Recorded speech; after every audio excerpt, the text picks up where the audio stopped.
Bismillahirrahmanirrahim. Assalamualaikum warahmatullahi wabarakatuh. Halo teman-teman, perkenalkan kami kelompok 4 akan membahas tentang teori pertukaran sosial. Oke, kita masuk pada pembahasan pertama, yaitu pengertian tentang teori pertukaran sosial.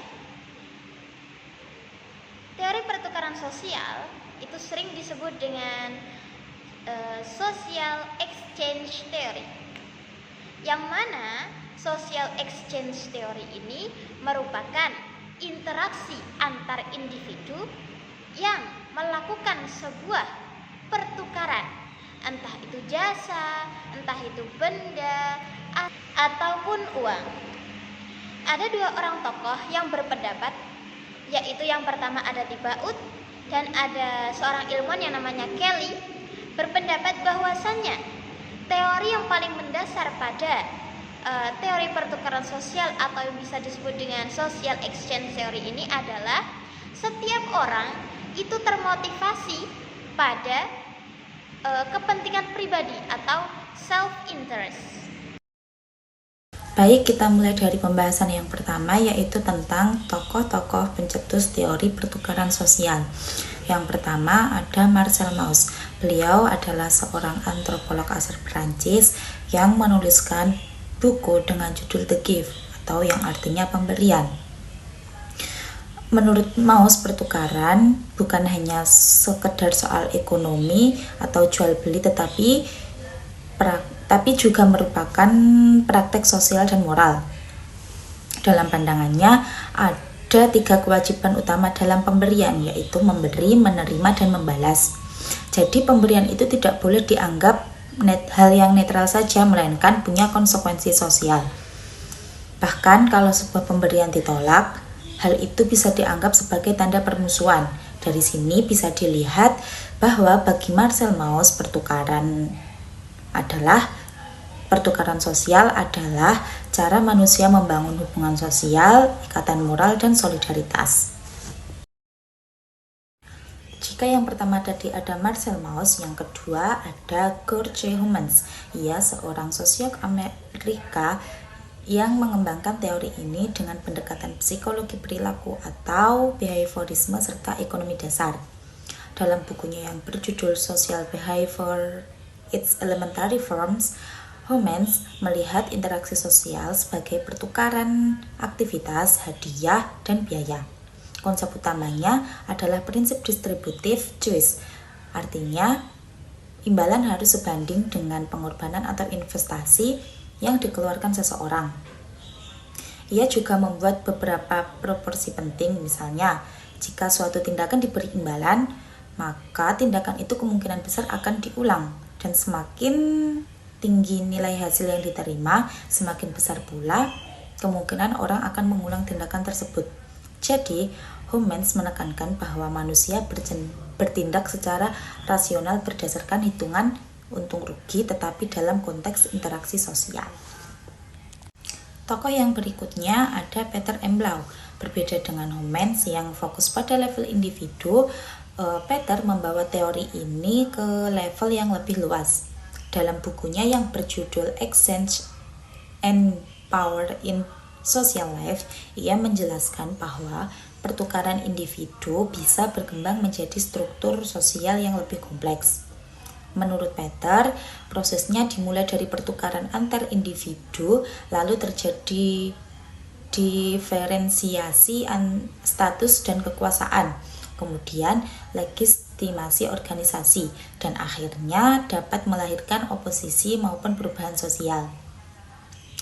Peter juga menekankan pentingnya norma dan nilai dalam masyarakat. Karena itu, yang menjaga keseimbangan agar pertukaran tidak merusak struktur sosial. Selain 3 tokoh utama tadi, ada juga beberapa tokoh lain. Misalnya John Tibaut dan Harold Kelly yang memperkenalkan konsep reward atau imbalan, cost atau pengorbanan, dan profit keuntungan dalam hubungan interpersonal. Lalu ada Richard Emerson yang menyoroti peran kekuasaan dalam pertukaran sosial. Dan yang terakhir ada James Coleman yang mengaitkan teori pertukaran ini dengan rational choice theory atau teori pilihan rasional, di mana individu dianggap membuat keputusan berdasarkan kalkulasi paling menguntungkan. Jadi dari berbagai tokoh tersebut bisa kita lihat bahwa teori pertukaran sosial berkembang secara bertahap dari konsep pemberian yang bersifat sosial dan moral menurut Mauss, kemudian masuk ke perhitungan rasional dan perilaku sehari-hari menurut Humans, lalu berkembang ke level struktur yang lebih luas menurut Peter. Setelah mengetahui siapa saja tokoh-tokoh pencetus teori pertukaran sosial, sekarang kita akan membahas tentang konteks lahirnya teori pertukaran sosial. Yang pertama, teori ini banyak dipengaruhi oleh psikologi aliran behaviorisme. Behaviorisme yang dikembangkan oleh tokoh seperti B.F. Skinner percaya bahwa perilaku manusia bisa dijelaskan melalui prinsip reinforcement atau penguatan. Maksudnya, suatu perilaku akan cenderung diulang jika mendapatkan imbalan atau hasil yang positif. Misalnya, kalau seseorang membantu temannya lalu dia mendapat ucapan terima kasih, maka ada kemungkinan besar ia akan mengulang perilaku tersebut. Prinsip sederhana ini kemudian diadaptasi dalam teori pertukaran sosial, bahwa interaksi manusia sering dilandasi oleh pertukaran imbalan dan pengorbanan untuk sesuatu. Yang kedua, teori ini juga mendapatkan pengaruh dari ekonomi klasik. Di dalam ekonomi klasik, manusia dianggap sebagai makhluk rasional yang mempertimbangkan untung dan rugi sebelum bertindak. Jadi, setiap keputusan manusia dianggap sebagai hasil dari perhitungan. Apakah cara yang saya dapat lebih besar daripada yang saya korbankan? Nah, cara pandang ini kemudian diterapkan dalam hubungan sosial. Artinya, interaksi sosial dipandang mirip dengan transaksi ekonomi. Ada reward yang diharapkan dan ada cost yang harus ditanggungkan. Ketiga, teori ini lahir juga sebagai kritik terhadap struktural fungsionalisme. Struktural fungsionalisme yang dipelopori oleh Talcott Parsons terlalu fokus pada struktur besar masyarakat atau level makro. Sedangkan teori pertukaran sosial menekankan pada level mikro, yaitu bagaimana individu sebagai aktor aktif mengambil keputusan dan membangun hubungan dengan orang lain. Jadi, teori ini memberikan alternatif untuk melihat perilaku sosial dari sisi individu, bukan hanya struktur. Yang terakhir, yaitu secara historis teori ini berkembang dalam kondisi pasca Perang Dunia Kedua. Pada saat itu, dunia mengalami modernisasi dan industrialisasi besar-besaran. Perubahan sosial yang cepat menuntut teori-teori sosial yang lebih konkret untuk menjelaskan hubungan sosial sehari-hari. Teori pertukaran sosial ini lahir untuk menjawab kebutuhan saat itu, dengan memberikan gambaran bagaimana orang berhubungan satu sama lain, saling memberi dan menerima, serta menyeimbangkan antara imbalan dan pengorbanan. Jadi, bisa kita simpulkan bahwa teori pertukaran sosial lahir dari gabungan pengaruh psikologi, ekonomi, kritik terhadap teori sosial lama, dan juga kondisi historis pada masa itu. Baiklah, memasuki pembahasan selanjutnya yaitu mengenai konsep dasar teori pertukaran sosial. Terdapat 4 konsep dasar yang terdapat dalam teori pertukaran sosial. Yang pertama adalah penghargaan atau reward. Nah, penghargaan itu merupakan segala sesuatu yang dianggap positif, menyenangkan, atau bernilai dalam sebuah interaksi sosial. Dalam konteks pertukaran sosial, penghargaan itu bisa berupa materi ataupun non-materi. Yang materi berupa uang atau barang, sedangkan yang non-materi itu berupa perhatian, kasih sayang, dukungan emosional, status sosial, atau pengakuan. Nah, seseorang itu cenderung berinteraksi dan melanjutkan hubungan jika mereka merasa mendapatkan penghargaan atau feedback yang memuaskan. Nah, penghargaan ini berfungsi sebagai motivator utama agar seseorang bersedia terlibat dalam hubungan sosial. Contohnya, jika dalam sebuah persahabatan itu, penghargaan bisa berupa dukungan moral saat menghadapi masalah, dan penghargaan tadi membuat seseorang itu merasa dihargai dan didukung. Nah, selanjutnya yaitu pengorbanan. Pengorbanan merupakan segala sesuatu yang dianggap negatif, merugikan, atau mengeluarkan sumber daya dalam interaksi sosial. Nah, pengorbanan ini bisa berupa mengorbankan waktu, tenaga, emosi, materi, hingga resiko kehilangan sesuatu yang bernilai. Nah, pengorbanan ini merupakan sisi lain atau kebalikan dari penghargaan. Nah, jika semakin besar pengorbanan yang dikeluarkan, maka semakin besar pula ketidaknyamanan atau kerugian yang dirasakan seseorang. Nah, contohnya itu jika dalam hubungan kerja, pengorbanan itu bisa berupa stres, kelelahan, atau waktu yang harus kita korbankan dari keluarga demi pekerjaan. Nah, selanjutnya yaitu hasil. Nah, hasil ini atau outcome adalah hasil bersih dari interaksi sosial. Nah, perbandingan antara penghargaan dan pengorbanan. Jika penghargaan lebih besar dari pengorbanan, maka hasilnya positif dan hubungan tersebut dianggap menguntungkan. Jika sebaliknya, pengorbanan lebih besar daripada penghargaan, maka hasilnya negatif dan hubungan itu bisa dianggap merugikan. Nah, hasil ini menjadi ukuran utama apakah seseorang itu merasa puas dengan hubungan sosial yang sedang dijalaninya. Nah, orang biasanya akan mempertahankan hubungan yang memberikan hasil positif dan menghindari hubungan yang terlalu berkorban atau negatif tadi. Nah, selanjutnya yaitu tingkat perbandingan atau comparison level. Nah, tingkat perbandingan ini merupakan standar atau tolak ukur yang digunakan individu untuk mengevaluasi apakah hasil dari suatu hubungan tadi memuaskan atau tidak.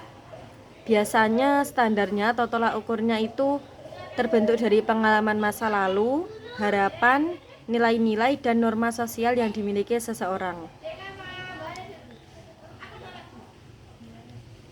Nah, tingkat perbandingan tadi ada dua. Satu, tingkat perbandingan evaluasi, dan yang kedua, tingkat perbandingan alternatif.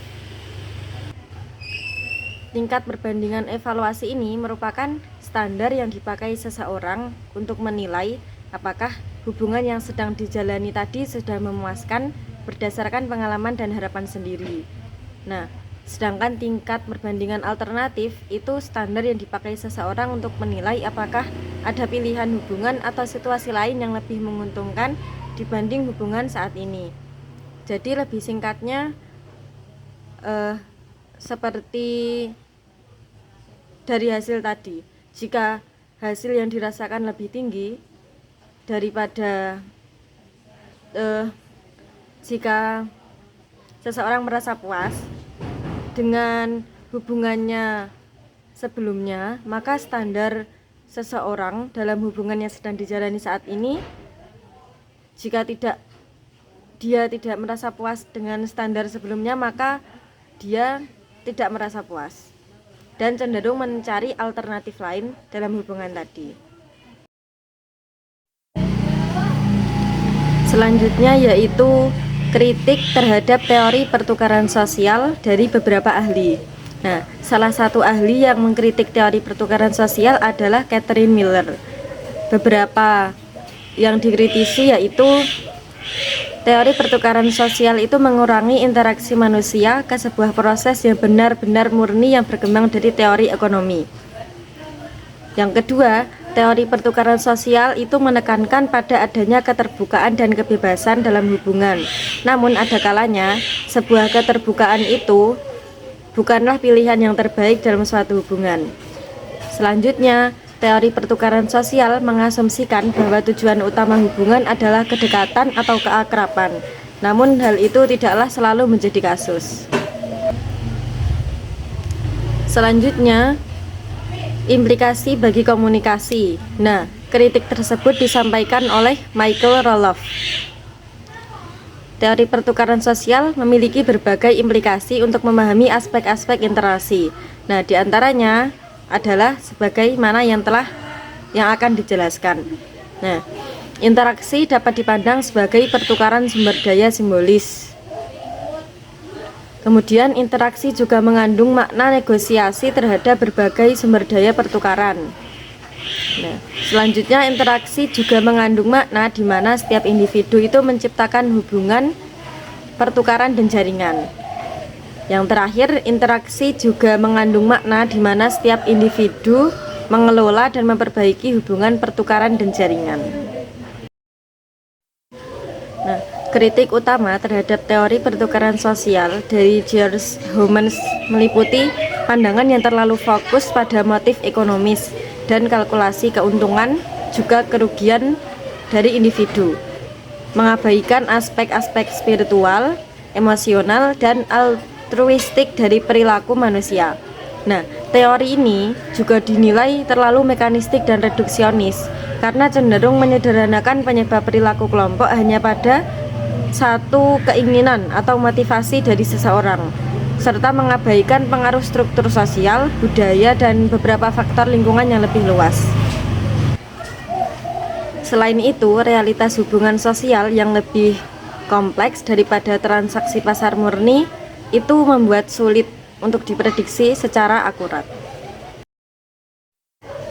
Nah, dalam teori pertukaran sosial ini juga memiliki kelebihan dan kekurangan.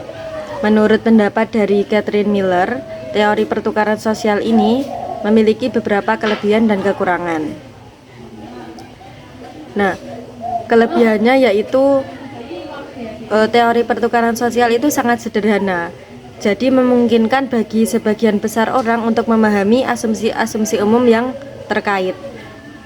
Dan teori pertukaran sosial ini tuh membantu menjelaskan beragam permasalahan dalam komunikasi keluarga.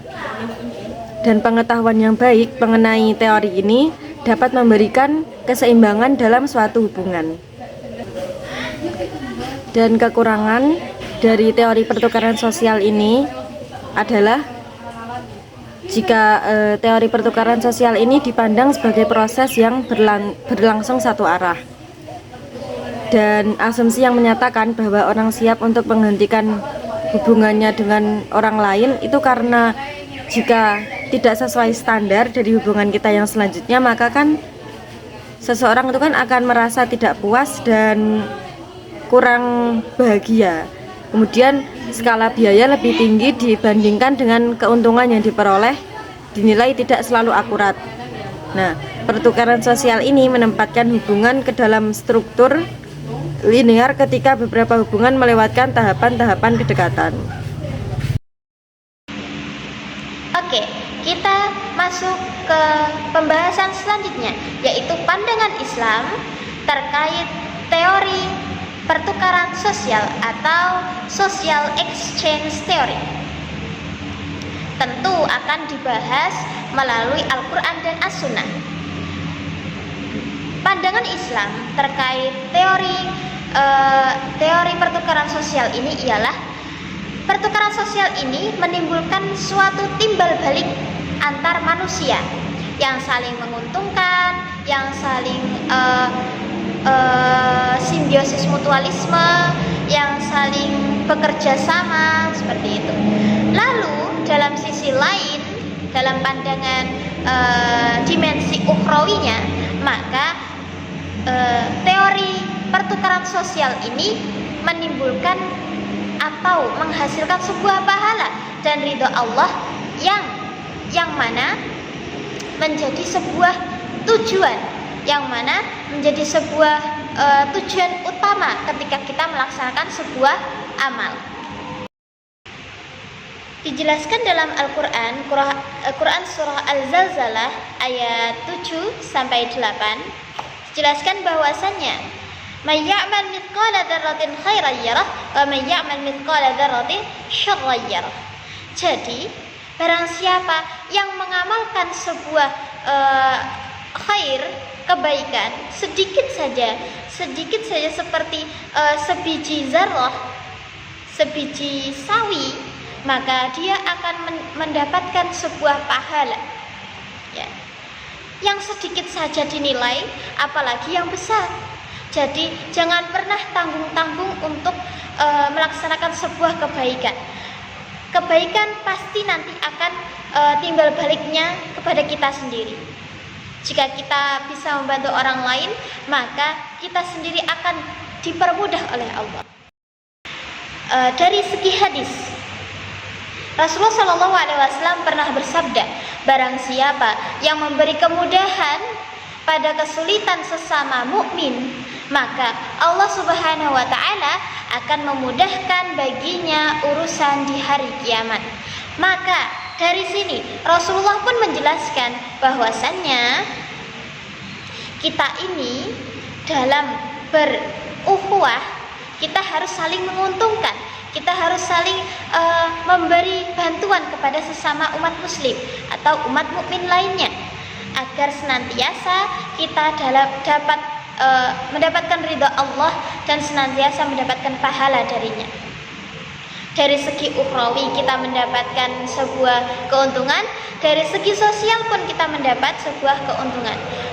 Maka dari sini pandangan Islam dalam teori pertukaran sosial ini dapat disimpulkan bahwa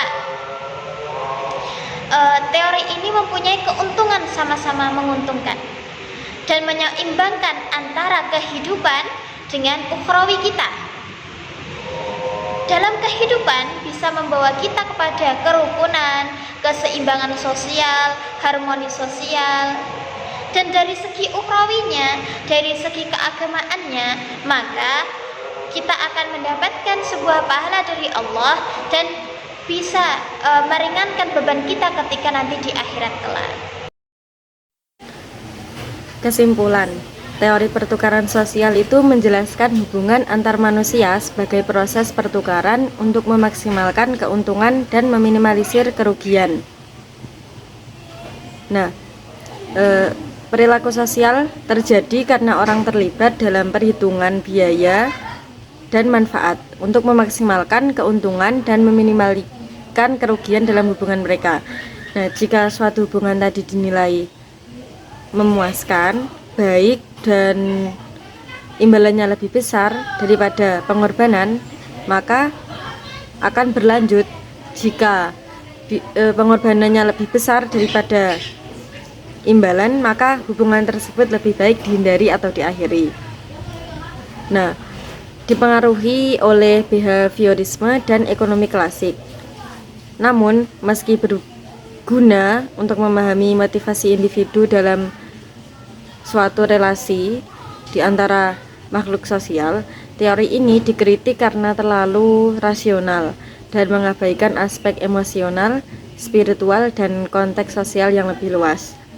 Nah, dalam pandangan Islam, hubungan antara sesama itu tidak semata soal keuntungan atau hal pribadi lain, tetapi juga dilandasi dengan nilai moral, kasih sayang, dan rasa persaudaraan antar sesama, sebagaimana diajarkan dalam Al-Quran dan hadis, juga qaul Nabi Muhammad SAW.